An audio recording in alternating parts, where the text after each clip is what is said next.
So this is a proof-based question. We have to prove that the derivative of this particular function is square root of a squared minus x squared. So let us begin. First, apply the derivative to each of the terms. So we have derivative with respect to x of x times square root of a squared minus x squared. What we can do, we have 1 over 2, which is a constant. We can multiply it to the derivative. Plus a squared over 2, that is also a constant, that will be multiplied to derivative of sine inverse of x over a. Now here we have the product of two functions, so we'll have to apply the product rule. So let's treat x as the first function and square root of a squared minus x squared as the second function. So this will be half multiplied to, so we have derivative of the first function, which is x, so that will be simply 1 multiplied to the second function, which is square root of a squared minus x squared, plus x times, now we'll have to take the derivative of the second function, but we'll do it in the next step. In this step, we'll only rewrite this function square root of a squared minus x squared as a squared minus x squared raised to the power of half, so that we can apply the power rule. That will be done in the next step, plus a squared over 2 times. So now we have to take the derivative of the inverse sine function.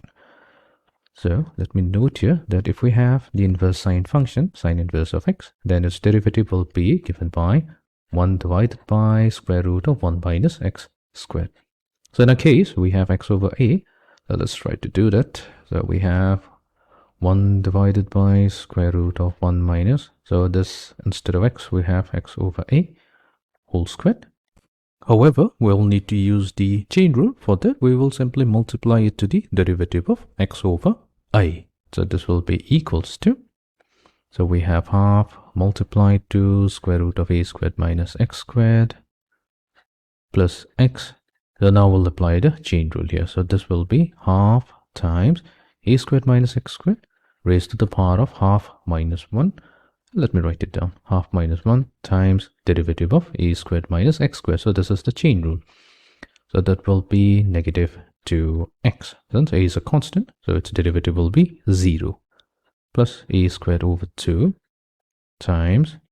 So here we have 1 minus x squared over a squared. So this will become a squared minus x squared, which will be divided by a. So we'll take it to the numerator times. So derivative of x over a, so that will be simply 1 over a. So this a and this a goes away. So we'll have half multiplied to square root of a squared minus x squared.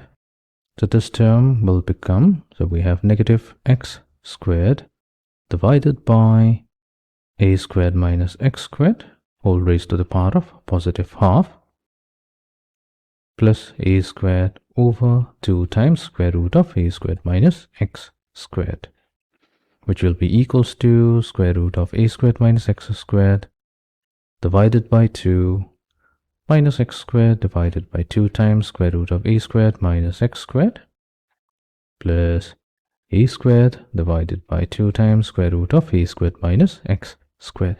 Now let's combine these three terms. So this will be equals to 2 times square root of a squared minus x squared.